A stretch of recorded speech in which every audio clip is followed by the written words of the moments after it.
This news is brought to you by Z-Mobile, അമ്പലം road, Cherupuzha. പ്രശസ്തമായ പാടിയോട്ടുചാൽ ശ്രീ അയ്യപ്പ ക്ഷേത്രത്തിലെ കൊടിയേറ്റ മഹോത്സവം 2026 ഫെബ്രുവരി 8 മുതൽ 14 വരെ ഭക്തിനിർഭരമായ ചടങ്ങുകളോടെ ആഘോഷിക്കും. 8-ാം തീയതി വൈകുന്നേരം 4:30-ന് മുന്നൂരില്ലം ശ്രീ മുത്തപ്പൻ മടപ്പുരയിൽ നിന്നും ആരംഭിക്കുന്ന ഭക്തിസാന്ദ്രമായ കലവറ നിറയ്ക്കൽ ഘോഷയാത്രയോടെ ഉത്സവത്തിന് തുടക്കമാകും. ഫെബ്രുവരി 9 രാത്രി 7 മണിക്ക് ക്ഷേത്രം തന്ത്രിയുടെ മുഖ്യ കാർമ്മികത്വത്തിൽ കൊടിയേറ്റം നടക്കും. തുടർന്ന് നൃത്തം, മെഗാ ഫ്യൂഷൻ തിരുവാതിര എന്നിവ അരങ്ങേറും. ഉത്സവ ദിനങ്ങളിൽ ഗണപതി ഹോമം, ഉഷപൂജ, ശ്രീഭൂതബലി, നവാകം, പന്തീരടി പൂജ, ഉച്ചപൂജ തുടങ്ങിയ വിശേഷ ചടങ്ങുകൾ ഉണ്ടായിരിക്കും. കായമ്പക, അക്ഷരശ്ലോക സദസ്സ്, തിരുവാതിരകളി, കാഴ്ച തുടങ്ങിയ വൈവിധ്യമാർന്ന കലാസന്ധ്യകൾ ഉത്സവത്തിന് മാറ്റുകൂട്ടും. ഫെബ്രുവരി 14 വൈകുന്നേരം നടക്കുന്ന കൊട്ടിയിറക്കലോടെയും ആറാട്ടിന് ശേഷം ഭഗവാൻ പള്ളിയുണരുന്നതോടെയും ഈ വർഷത്തെ ഉത്സവത്തിന് സമാപനമാകും. പത്രസമ്മേളനത്തിൽ president Padmanabhan Paleri, joint convener Babu Thiruvathira, secretary CM Padmanabhan, TV Vijayan, R Viswanath, Sasidharan Paleri, Balamani Mohanan, Sona Srinivasan, M Padmavathi, Priyanka Rajeevan, Sobha Lakshmanan എന്നിവർ പങ്കെടുത്തു. വളരെ പ്രധാനപ്പെട്ട ക്ഷേത്രങ്ങളിൽ ഒന്നായ പാടിയോട്ടുചാൽ ശ്രീ അയ്യപ്പ ക്ഷേത്രത്തിലെ കൊടിയേറ്റ മഹോത്സവം ഈ വരുന്ന ഫെബ്രുവരി 8 മുതൽ 14 വരെ വിവിധ കലാപരിപാടികളോടുകൂടി ആഘോഷിക്കുകയാണ്. കുബേരൻ നമ്പൂതിരിപ്പാടിൻ്റെ അവരുടെയും ക്ഷേത്രം മേൽശാന്തി ശ്രീ നീലമന ഇല്ലത്ത് കൃഷ്ണപ്രസാദ് നമ്പൂതിരിപ്പാട് അവരുടെയും മുഖ്യ കാർമ്മികത്വത്തിൽ ഉത്സവാഘോഷം ഫെബ്രുവരി 9-ന് കൊടിയേറ്റമാണ്. 8-ാം തീയതിയാണ് വയക്കര മുണ്ടയിൽ നിന്നും കലവറ നടക്കുന്നത്. ആ ഘോഷയാത്രയോടുകൂടി ഉത്സവം ആരംഭിക്കുകയാണ്. 7 ദിവസങ്ങളിലുള്ള ഉത്സവം. ആ ഉത്സവത്തിലേക്ക് മുഴുവൻ നാട്ടുകാരെയും പത്രപ്രവർത്തകരെയും എല്ലാവരെയും ഉത്സവാഘോഷ കമ്മിറ്റിക്ക് വേണ്ടിയിട്ടും അമ്പലം കമ്മിറ്റിക്ക് വേണ്ടിയിട്ടും ക്ഷണിക്കുന്നു. ശ്രീ അയ്യപ്പ ക്ഷേത്ര മഹോത്സവം ഫെബ്രുവരി 8 മുതൽ 14 വരെയുള്ള തീയതികളിൽ വിവിധ സാംസ്കാരിക പരിപാടികളോടെ പൂർവാധികം ഭംഗിയായി നടത്തുകയാണ്. 8-ാം തീയതി വൈകുന്നേരം 4 മണിക്ക് വയക്കര ശ്രീ മുണ്ടിയിൽ നിന്നും ആരംഭിക്കുന്ന കലവറ നിറക്കൽ ഘോഷയാത്രയോടുകൂടിയാണ് ഉത്സവത്തിൻ്റെ സമാരംഭം കുറിക്കുന്നത്. എല്ലാ ദിവസവും പരിപാടികളുണ്ട്. സാധാരണ വർഷങ്ങളിൽ നിന്നും വ്യത്യസ്തമായി ഇപ്രാവശ്യം നമ്മുടെ നാട്ടിലെ, അതായത് ലോക്കൽ പരിപാടികളാണ് കൂടുതലും ഉൾപ്പെടുത്തിയിട്ടുള്ളത്. അവസാനത്തെ ഒരു ദിവസം മാത്രം കുരുത്തോല നാട്ടുപാട്ടരങ്ങ് ഉണ്ട്.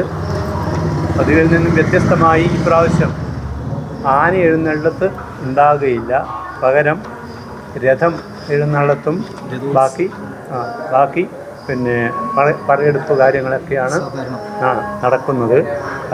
നേതൃത്വത്തിൽ നടക്കുന്ന ഭജൻസ്, അതോടൊപ്പം തന്നെ കുട്ടികളുടെ സരസ്വതി നൃത്ത വിദ്യാലയത്തിലെ കുട്ടികളുടെ അരങ്ങേറ്റം, പിന്നെ 9-ാം തീയതി ആണ് കൊടിയേറ്റം നടക്കുന്നത്. അത് കൃത്യം 7 മണിക്ക് നടക്കും. അതിനുശേഷം വിദ്യാസാരഥി നഴ്സറി സ്കൂൾ വിദ്യാർത്ഥികളുടെ നൃത്യങ്ങളാണ്. പിന്നെ പല വിവിധങ്ങളായിട്ടുള്ളതായ പരിപാടികൾ ആണ് ഇവിടെ നടക്കുന്നത്. എല്ലാ വർഷവും നടത്തുന്നത് പോലെ തന്നെ വളരെ ഗംഭീരമായ രീതിയിലാണ് ഈ വർഷവും പാടിയോട്ടുചാൽ ശ്രീ അയ്യപ്പ ക്ഷേത്രം കൊടിയേറ്റ മഹോത്സവത്തിന് തയ്യാറെടുത്തിരിക്കുന്നത്. അതിൽ നിന്ന് വ്യത്യസ്തമായ ചില കാര്യങ്ങൾ ഇവിടെ സൂചിപ്പിച്ചു കഴിഞ്ഞു. ഈ വർഷം ആനയെ ഒഴിവാക്കിക്കൊണ്ട് രഥോത്സവമാണ് നടക്കുന്നത്. എല്ലാ ഭാഗത്തെയും പ്രതിനിധീകരിച്ചുകൊണ്ട് രഥം അതാത് സ്ഥലങ്ങളിൽ ചെന്ന് പറയെടുപ്പ് നടത്തും. അതുപോലെ തന്നെ നമ്മുടെ നാട്ടുകാർക്കാണ് ഈ വർഷം ഏറ്റവും കൂടുതൽ പ്രാധാന്യം കൊടുത്തിട്ടുള്ളത്. എല്ലാ വർഷവും അതിനുള്ള പരാതി ഉണ്ടാവാറുണ്ട്. പുറം നാട്ടിലെ ആളുകൾക്ക് പൈസ കൊടുത്തിട്ടുള്ള പരിപാടിയാണ് നടന്നത്. അതിന് വ്യത്യസ്തമായിട്ട് ഈ മേഖലയിലുള്ള വിവിധ സ്ഥലങ്ങളിലുള്ള ആൾക്ക് പ്രാതിനിധ്യം കൊടുത്തുകൊണ്ടാണ് കലാപരിപാടികൾ നടത്തുന്നത്. അതാണ് ഏറ്റവും വലിയ പ്രത്യേകത. അതുകൊണ്ട് ഈ പ്രാവശ്യം നാട്ടുകാരുടെ തന്നെ വലിയൊരു കൂട്ടായ്മ, സഹകരണം ഈ പ്രാവശ്യം കാണുന്നുണ്ട്. അത് നമ്മൾ ഓരോ വീടുകളിൽ ചെല്ലുമ്പോഴും അതിൻ്റെ ഉത്സാഹവും പ്രാതിനിധ്യവും നന്നായ രീതിയിൽ തന്നെ സഹകരിക്കുന്നുണ്ട്. അതുപോലെ തന്നെ നമ്മുടെ ഉത്സവ ആഘോഷത്തിന് വേണ്ടി മാതൃസമിതി 101 അംഗങ്ങളുള്ള മാതൃസമിതി തയ്യാറെടുത്തു കഴിഞ്ഞു. അവരുടെ ഒരുക്കങ്ങൾ പൂർത്തിയായി. അതുപോലെ തന്നെ ആഘോഷ കമ്മിറ്റി, അതിൻ്റെ കൺവീനറും സാമ്പത്തിക കൺവീനറും അതിൻ്റെ കമ്മിറ്റി അംഗങ്ങളൊക്കെ വളരെ ഉത്സാഹത്തോടു കൂടിയാണ് ഈ പ്രാവശ്യം പ്രവർത്തിക്കുന്നത്. അതുകൊണ്ട് അതിൻ്റെ വിജയം തീർച്ചയായിട്ടും കാണാൻ സാധിക്കും. അതുകൊണ്ട് ഈ നാട്ടിലെ മുഴുവൻ ആളുകളും ഈ നടക്കുന്ന മഹോത്സവത്തിലും അതുപോലെ തന്നെ 6 ദിവസങ്ങളിലായി നടക്കുന്ന അന്നദാനത്തിലും പങ്കാളികളാകണം എന്ന് മാത്രമാണ് ഈ അവസരത്തിൽ അപേക്ഷിക്കുന്നത്. 12-ാം തീയതി ദേശീയ പണിമുടക്കാണ്. ആ പണിമുടക്ക് നടക്കുമ്പോൾ നമ്മുടെ ക്ഷേത്രത്തിൽ ഇവിടെ മഹോത്സവമാണ്. എല്ലാ ട്രേഡ് യൂണിയനോടും ഞങ്ങൾ അഭ്യർത്ഥന നടത്തിയിട്ടുണ്ട്. അവർക്ക് രേഖാമൂലം കത്ത് കൊടുത്തിട്ടുണ്ട്, വ്യാപാരി വ്യവസായിക്ക് കത്ത് കൊടുത്തിട്ടുണ്ട്.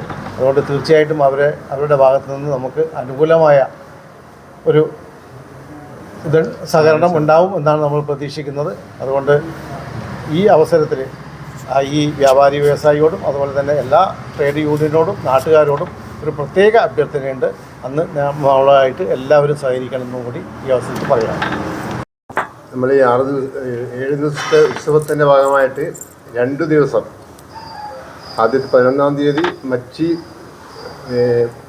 വാവൽമട ഏരിയയിൽ നിന്നുള്ള കാഴ്ച ഇവിടെ ദേവന് സമർപ്പിക്കുന്നുണ്ട്. അതുപോലെ 12-ാം തീയതി ചീർക്കാട് ചന്ദ്രവയൽ കുയ്യങ്ങാനം ഏരിയ കാഴ്ചയും, അങ്ങനെ 2 കാഴ്ചകളും ഈ ഉത്സവത്തോടനുബന്ധിച്ച് ക്ഷേത്രത്തിൽ സമർപ്പിക്കുന്നുണ്ട്. പിന്നെ 6 ദിവസം അന്നദാനം. എല്ലാവരെയും ഈ അന്നദാനത്തിലേക്കും ക്ഷേത്ര മഹോത്സവത്തിൻ്റെ ക്ഷേത്ര ചടങ്ങിലേക്കും അതുപോലെ തന്നെ കലാപരിപാടികളിലേക്കും എല്ലാവരെയും ഒന്നടങ്കം സ്വാഗതം ചെയ്യുന്നു, ക്ഷണിക്കുന്നു. എല്ലാവരുടെയും സഹായ സഹകരണം, മാധ്യമപ്രവർത്തകരുടെയും മറ്റു നാട്ടുകാരുടെയും എല്ലാവരുടെയും സഹായ സഹകരണങ്ങൾ അഭ്യർത്ഥിച്ച് കൊള്ളുന്നു. അതിനുവേണ്ടി നമ്മളെ ആഘോഷ കമ്മിറ്റിയും ക്ഷേത്ര കമ്മിറ്റിയും അതുപോലെ തന്നെ മാതൃസമിതിയും എല്ലാം സജീവമായി രംഗത്ത് ഉണ്ട്.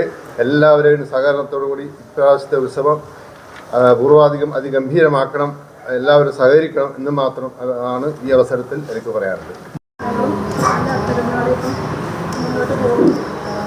സമിതിയുടെ തന്നെ തിരുവാതിരയുണ്ട്, ഭജൻസും ഗ്രൂപ്പും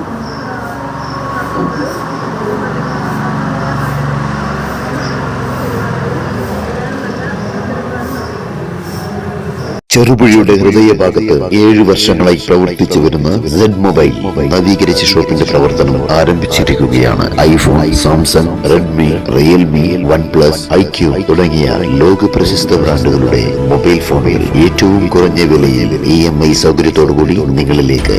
mobile accessories, second hand phone മുതലായവ ലഭ്യമാണ്. കാലത്തിന്റെ ആധുനികതയ്ക്കൊപ്പം ചെറുപുഴയെ നയിക്കുന്ന സെഡ് മൊബൈൽ, അമ്പലം റോഡ്, ചെറുപുഴ. ഫോൺ 920775 777.